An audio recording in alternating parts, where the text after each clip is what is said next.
બનાસકાંઠા જિલ્લામાં ચડોતર ખાતે પીએમ પોષણ યોજના અંતર્ગત જિલ્લા કક્ષાની કુકિંગ સ્પર્ધા યોજાઈ। બાળકોને મિલેટ્સ અને સરગવા જેવી પૌષ્ટિક વાનગીઓ નિયમિત આપવી જોઈએ તેવું જિલ્લા કલેક્ટર શ્રી મિહિર પટેલનું કહેવું। બનાસકાંઠા જિલ્લા કલેક્ટર શ્રી મિહિર પટેલના અધ્યક્ષસ્થાને પ્રધાનમંત્રી પોષણ શક્તિ નિર્માણ યોજના અંતર્ગત ગુજરાત રાજ્યની પરંપરાગત અને સ્વાસ્થ્યપ્રદ વાનગી વિષયક જિલ્લા કક્ષાની કુકિંગ સ્પર્ધાનું આયોજન કરાયું હતું। Bureau report Ramjibhai Raygur. હમણાં ખૂબ સરસ વાનગીનું પ્રદર્શન અને એમાંથી અમુક વાનગીઓ ટેસ્ટ કરવા માટે પણ તક મળી।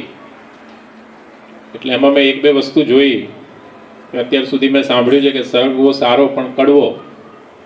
આજે આ બહેનોએ જે સરગવો ચખાડ્યો છે એ સારો અને પૌષ્ટિક તો છે, સાથે સાથે સ્વાદિષ્ટ પણ છે। ખૂબ બધાએ અલગ અલગ મહેનત કરી અને નવી નવી વાનગીઓ બનાવી છે। આ વાનગીઓ સ્વાદિષ્ટ તો છે જ, સાથે આપણા જે બાળકો છે એના પોષણમાં સુધારો કરી શકે એવી પૌષ્ટિક વાનગીઓ બનાવી છે। અને બીજી જે ખાસ વાત એવી છે કે આપણે સમગ્ર બનાસકાંઠા અને વાવ થરાદ જિલ્લાની વાત કરીએ તો આપણા જિલ્લામાં 1400 કરતાં વધારે મધ્યાહન ભોજન સંચાલકો છે। એમના વચ્ચે સ્પર્ધા થઈ હતી અને એ 1400 કરતાં વધારે સંચાલકોમાંથી આપણી સાથે અત્યારે આ સ્ટેજ ઉપર ઊભા છે એમાંથી પસંદ થઈને આવેલા છે। એટલે આપણે બધા એકવાર જોરદાર તાળીઓ સાથે એ જે અહીંયા સુધી આવેલા છે મહેનત કરીને એમની મહેનતને બિરદાવીએ। ખાસ આ જે વાનગીઓ બનાવવાની સ્પર્ધા છે એનું આપણે આયોજન કર્યું છે।